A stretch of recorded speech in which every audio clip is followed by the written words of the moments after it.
I was sitting at the registration window, helping a man file a birth certificate for his newborn. Please expedite it, we're heading abroad for the New Year holidays. At first, when I saw the mother's name, I thought it was just a coincidence, but the birth date and household registration matched too closely. I took a deep breath, trying to suppress the shock rising inside me. The mother must come in person to sign the birth certificate. 20 minutes later, the mother appeared at the window. It was none other than my wife, Oriana, who was supposedly abroad studying and had always insisted on staying child-free. Chapter 1. I couldn't believe my eyes. My mind went completely blank. Oriana looked noticeably fuller than the last time I saw her, wearing a loose dress and radiating that glow only mothers seem to have. She used to treasure her long hair. If I accidentally tugged it even slightly, she'd be furious for half a day. Now, she had chopped it into a short bob just to have another man's baby. In front of me, she had always been proud and distant, like gracing me with a glance was a favor. But now, she leaned into the man's chest like a doting little wife, the picture of happiness.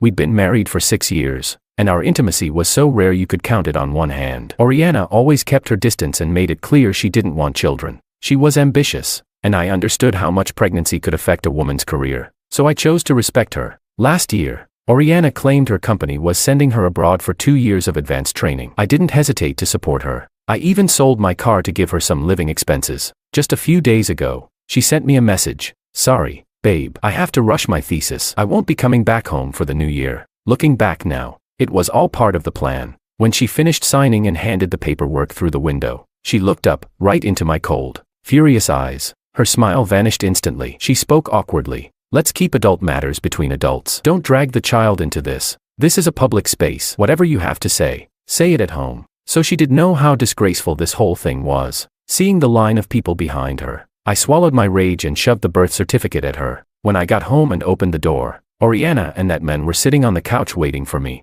As soon as she saw me, Oriana lit up and grabbed my arm, pulling me toward the dining table. She quickly brought out a steaming bowl of beef brisket soup. I spent hours making this. Try it, if you like it. I'll make it every day. All the years I'd known Oriana, she'd never once cooked for me. In the past, I would have treated this bowl of soup like a rare gift and finished every drop. But now, my stomach churned. I wanted to dump it out. Seeing me frozen, Oriana tried to sweet-talk me with a flirty smile. Nothing happened between Dominic and me. The child was conceived through IVF. He's sick and didn't want his parents to have regrets, so I agreed to be the surrogate. My heart skipped a beat. Dominic. That was Oriana's high school crush, the one she could never have. No wonder she broke her vow and chose to bear a child. She wanted to win over her dream guy. I looked over. Dominic sat calmly on the couch, his gaze flashing with a hint of provocation. My hands clenched into fists on instinct. Oriana leaned close to my ear and whispered coquettishly, "Just think, if you agree to be the godfather, you'll gain a son for free. Everyone wins." She really had it all figured out. Turns out, Oriana never hated children, she just didn't want to have my child. Disgust surged through me. I shoved her head off my shoulder with force. She stumbled and immediately snapped, her face twisting with anger. "Marcel, I'm already apologizing humbly. What more do you want? Don't act like some poor victim. It's my body. You don't get to control my reproductive choices. I came clean because I respected you, but your reaction is seriously disappointing." The living room fell silent. The air itself seemed frozen. Dominic hurried to steady Oriana, anxiously checking if she was hurt, then scolded me in a heated tone. "Some man you are, blowing up at your own wife like that. Pathetic." Oriana clung to him like a wounded bird, gazing up with teary affection. Even now, they couldn't resist putting on a show in front of me. Bang! I swept my arm across the table, sending the bowl of soup crashing to the floor in a cloud of steam. I sneered. "Oh, so you do know Oriana is my wife? Then tell me, who the hell are you? Her boy toy, the homewrecker, or the scumbag who used her as a surrogate?" Chapter 2. Dominic's face turned deathly pale. He clutched his mouth and started coughing violently. Seeing her beloved, god-tier crush coughing like that, Oriana couldn't take it. Without a word, she rushed to shield Dominic behind her and pointed at my nose, yelling, "Marcel, can you speak like a normal person? I chose to have Dominic's baby. Stop barking like a mad dog." And as if that wasn't enough, she added, "Didn't Buddha say that saving one life is more virtuous than building a 7-story pagoda? Aren't you afraid of going to hell for acting like this?"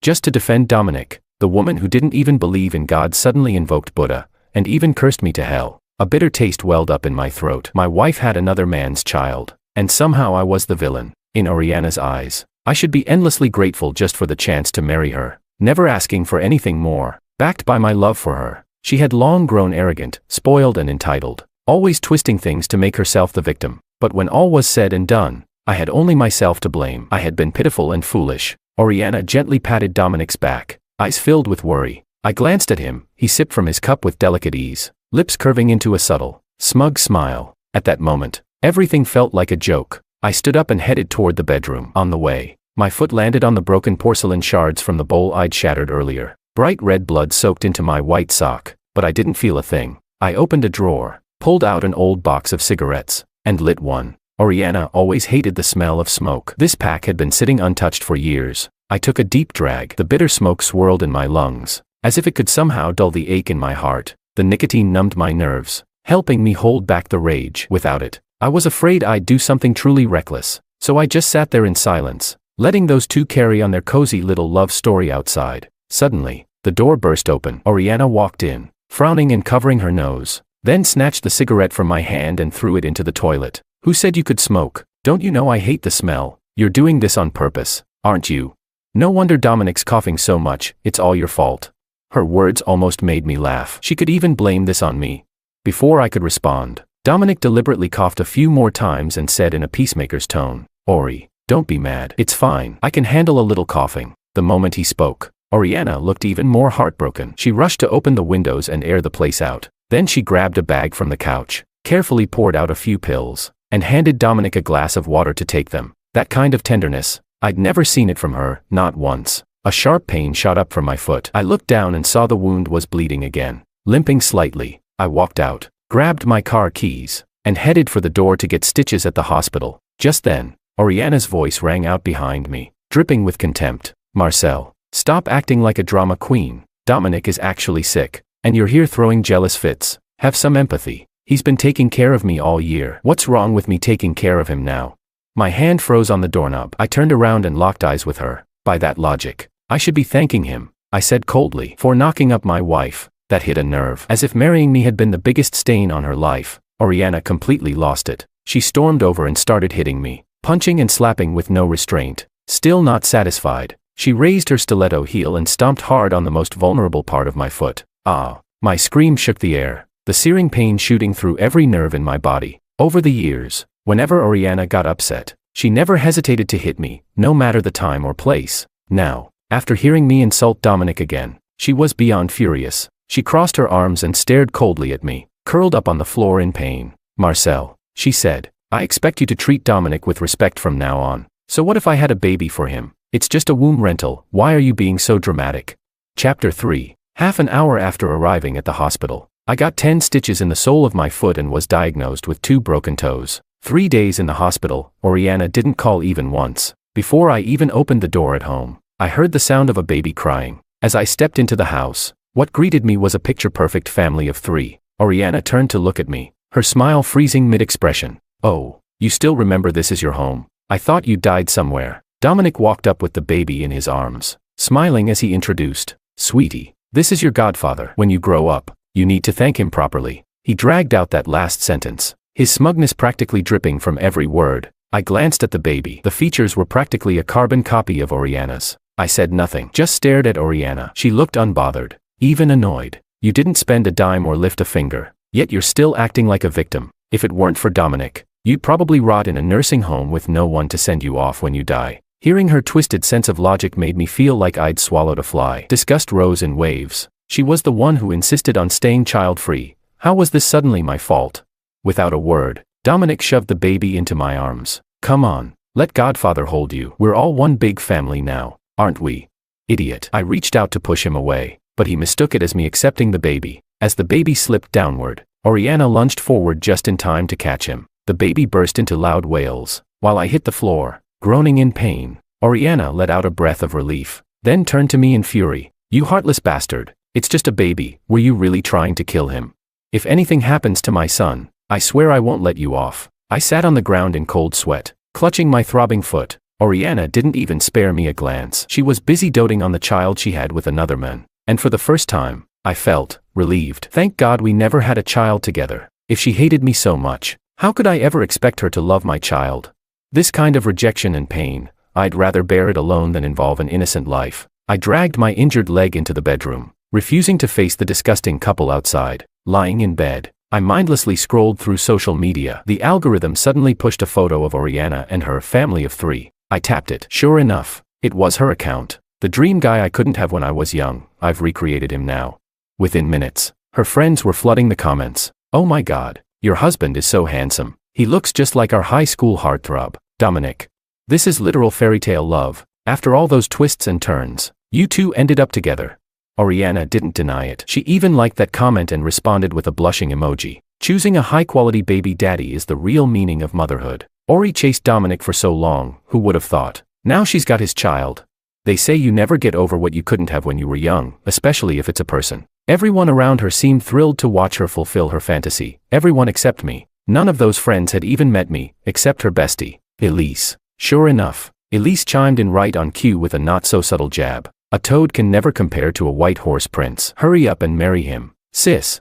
In her eyes, I was nothing but a leech, useless and not worthy of Oriana. She'd always stirred up drama between us, bad-mouthing me behind my back. I used to ignore it all, for Oriana's sake, but now, I was thoroughly disgusted with both Oriana and her so-called best friend. My finger hovered, then tapped like on Elise's comment. Then I replied, blunt and to the point. Thanks for your support. Once the divorce is finalized, they can finally be together. This toad wishes them and their perfect little family a lifetime of happiness. And just for good measure, I posted a photo of our marriage certificate. Chapter 4. Elise wasn't wrong. I did chase Oriana with everything I had. Back then, after Dominic rejected Oriana's confession for the 7th time, he boarded a plane to study abroad. That period nearly broke her. She wandered through her days like a ghost and even climbed to the rooftop, ready to end it all. Luckily, I was up there too, smoking in secret. I spotted her just in time and pulled her back from the edge. Watching her cry, like a flower soaked in rain, it was impossible not to feel compassion. Somewhere in that process of saving her, I fell in love, determined to pull her out of that unrequited crush. I did everything I could to win her over. Everything Oriana once did for Dominic, I gave her back twice as much. Maybe she saw some reflection of her younger self in me, because eventually she started to accept me. She'd been raised by her grandmother, and they were extremely close. When her grandmother fell gravely ill, Oriana proposed to me herself, hoping to fulfill the old woman's final wish. Despite my family's objections, I emptied all my savings to buy her a house and a car, doing my best to give her everything she wanted. On her deathbed, her grandmother clutched my hand with tears in her eyes and entrusted Oriana to me. I naively believed that if I gave her enough love, she'd love me back someday. But reality has a way of proving that not everything can be earned through effort. My phone started blowing up with notifications. My comment had gone viral, likes climbing by the second. Oriana's phone exploded with calls, her parents, her boss, even her colleagues, all demanding to know what was going on. She stormed into the room like a furious lioness, completely losing control. Marcel, delete that post and those photos right now. I didn't do anything to betray you. I smiled coldly and pointed at the baby in Dominic's arms. Then how did he get here? You said it's your body, your choice. Why not let the internet decide who's in the wrong? That hit a nerve. Oriana's lips trembled. That's because Dominic doesn't have much time left. He didn't want his parents to grieve. He didn't want to have a child with just any woman. I cut her off, voice low and bitter. When he dies, can you promise to never see that child again?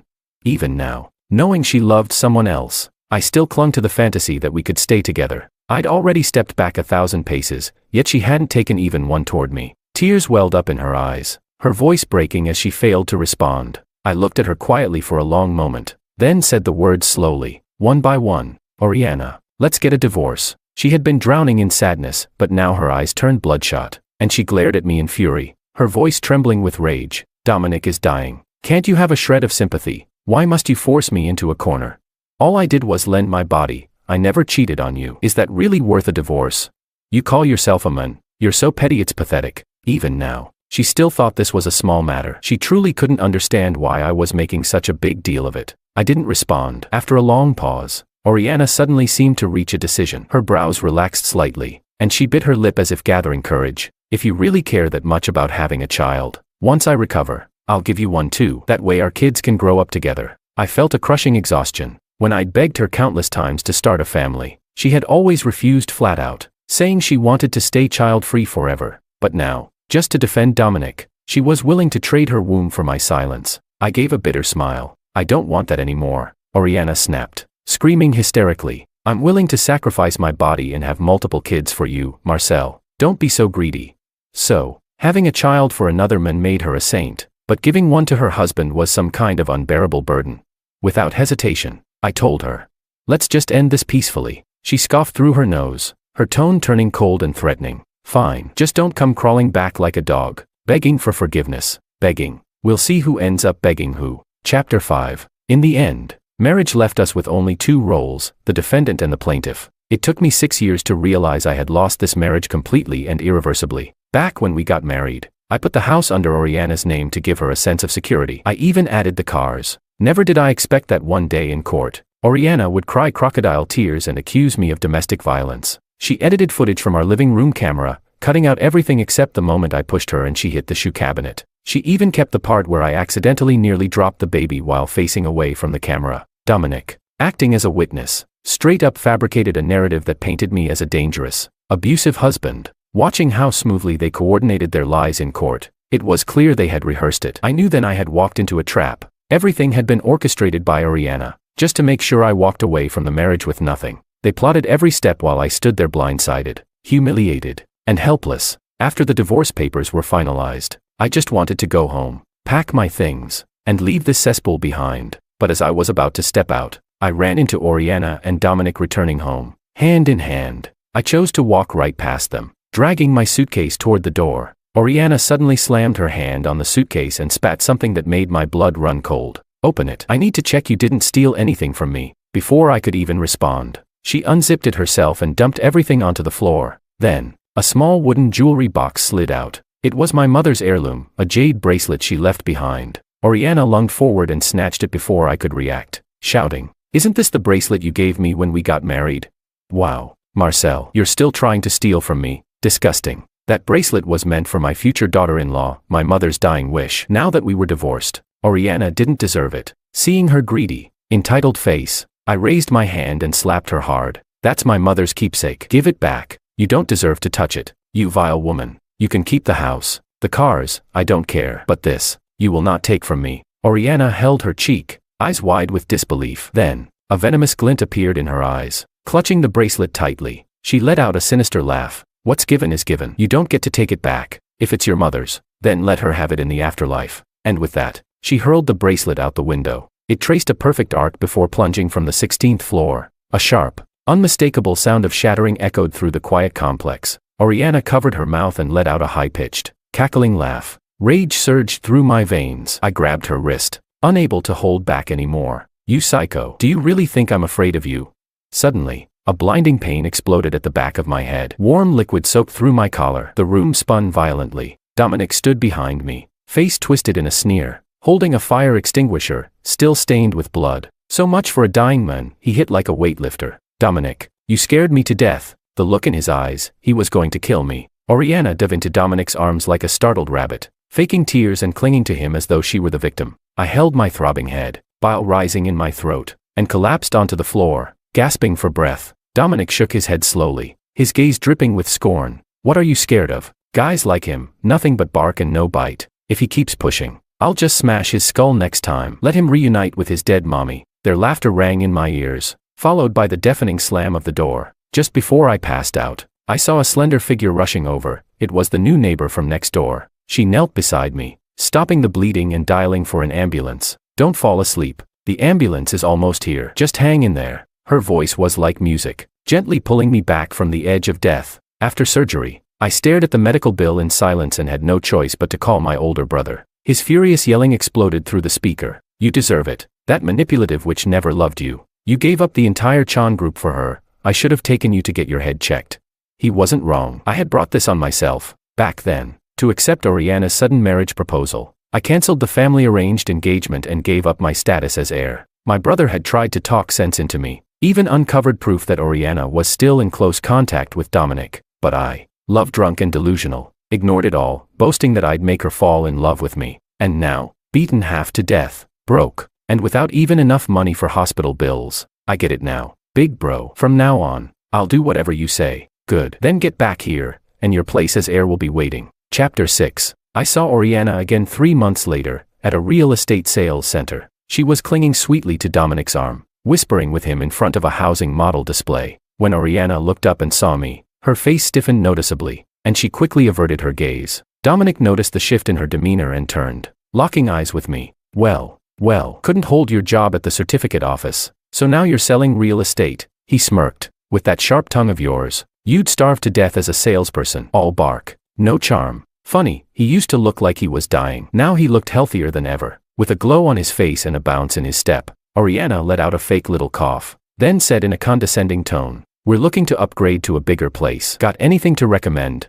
That one made me laugh. I was just doing a routine inspection, and they mistook me for a sales agent. I let out a cold chuckle and couldn't be bothered to respond. I walked right past them, but Oriana grabbed the corner of my jacket, her expression sour. "I was trying to be nice and let you earn a commission. Don't be so ungrateful. All your cards got cancelled, remember? Don't be stupid about money." I had cancelled those cards because she'd linked them to her shopping accounts. Watching those endless luxury purchases ping my phone while I worked my ass off. Infuriating. She was spending my hard-earned money to support another man and their illegitimate child. And now, the woman who once pushed me off a cliff came back pretending to throw me a rope. I curled my lips into a smile and said calmly, "This is a luxury villa district. You don't just buy in because you want to. If you're paying with your own money, good luck. That mortgage interest isn't pocket change." Dominic didn't have a job due to his so-called illness. Oriana was covering all their expenses. Living off her obsession, he got free meals, free rent, and even a son handed to him on a silver platter. My words cut to the heart of it,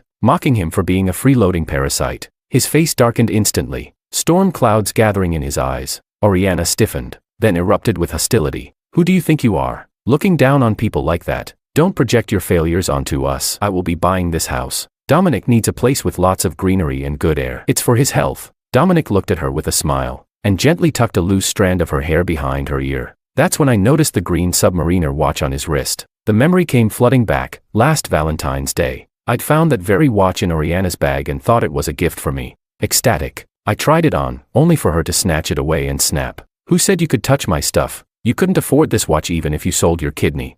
She later claimed it was a gift for a client. Now I finally knew who the client was. I looked up with a mocking smile. "Each square meter here costs 100,000 yuan. Don't embarrass yourselves trying to play rich." She took that as a major insult, her face flushing with rage. "Call your manager. I'm filing a complaint." Arrogant little mutt.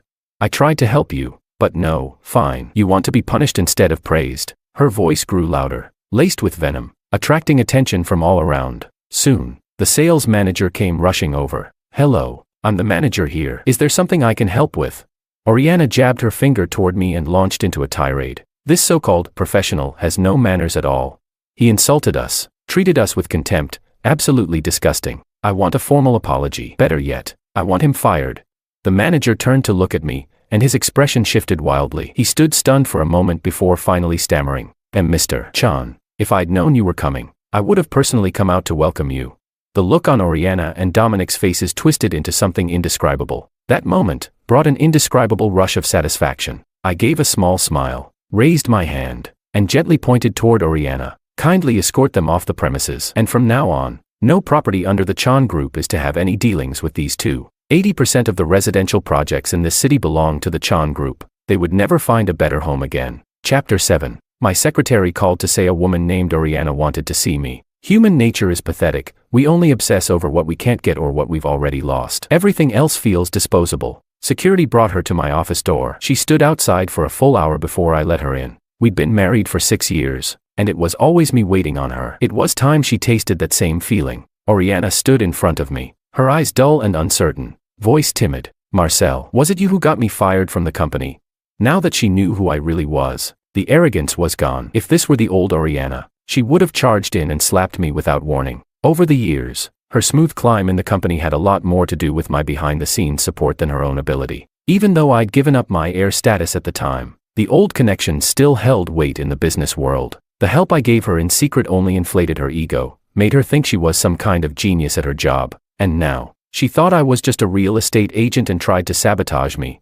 Well, I figured it was only fair to return the favor. I spun the pen in my hand and looked at her sideways. "I just casually mentioned something. Didn't expect your boss to be so efficient. Seems like your company might be worth considering for our next project." Her boss, after hearing my request, replied without hesitation, "To work with the Chan Group, firing one person is nothing. We could scrap the whole department if needed." Oriana's eyes turned red, her shoulders trembled. She choked up. "That job meant a lot to me. Dominic's sick, and I still have to raise the child. Can't you forgive me, just this once, for the sake of what we used to have?"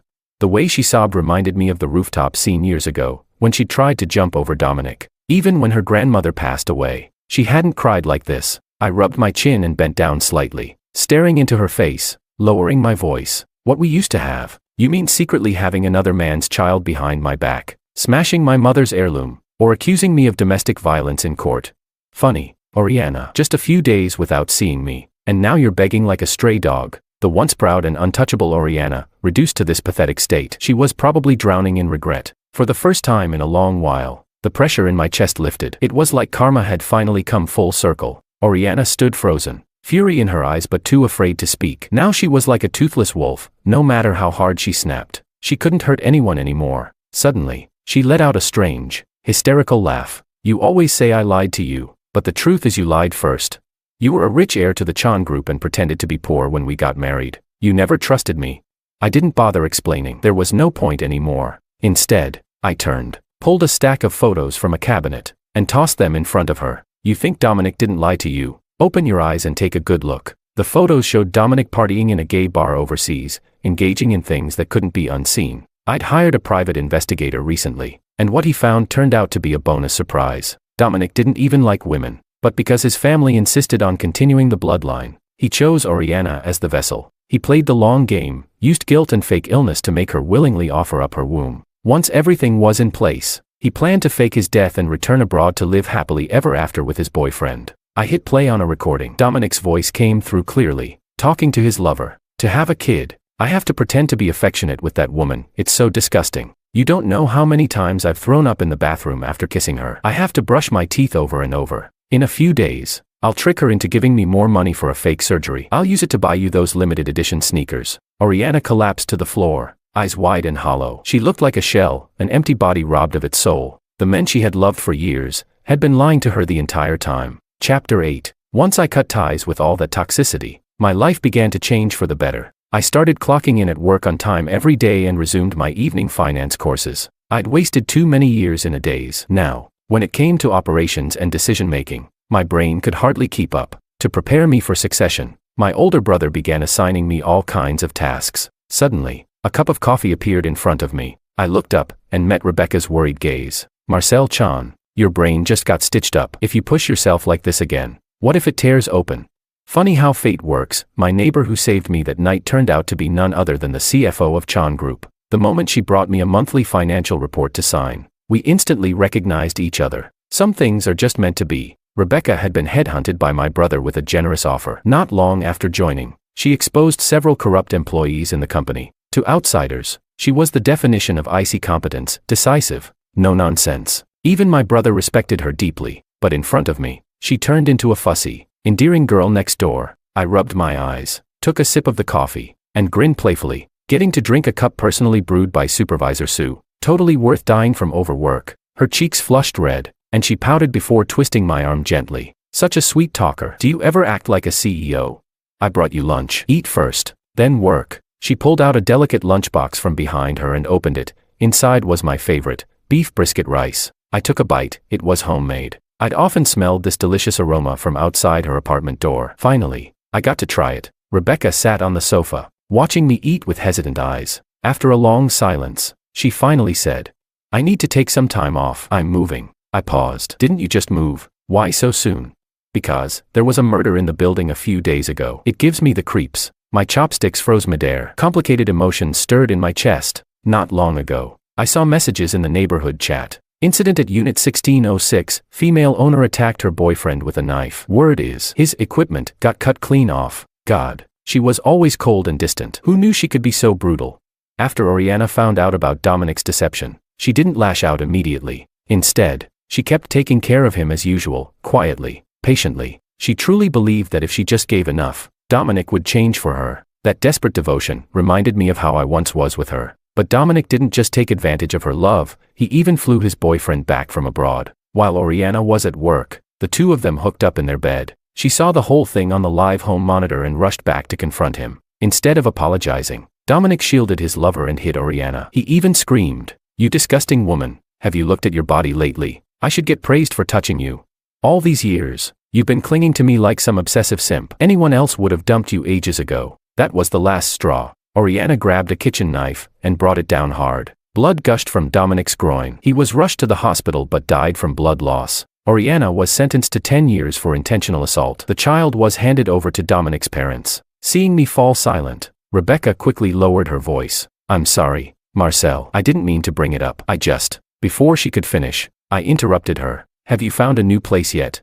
Caught off guard, she tilted her head like a curious kitten and stared at me. Seeing her expression, I couldn't help but reach out and ruffle her hair. If you haven't found one yet, I've got a spare room. If you don't mind, you're welcome to move in. The moment the words left my mouth, I saw her expression freeze. Panicking, I quickly added, sorry, if that makes you uncomfortable. I'll find a new place for you. I mean, you're a senior executive, we can't be careless. Rebecca paused. Then a soft smile slowly spread across her face. Who said I minded? Honestly, I was hoping you'd ask. We locked eyes, and something sparkled between us. In that moment, the quiet corners of my heart lit up again. My face grew warm. That very evening, Rebecca moved in. And the more time we spent together, the more I saw another side of her. At work, she was sharp, commanding, a true corporate powerhouse. At home, she was warm and gentle, a bright little son who loved life, loved to cook, loved to travel. With her around, my life, once stagnant and gray,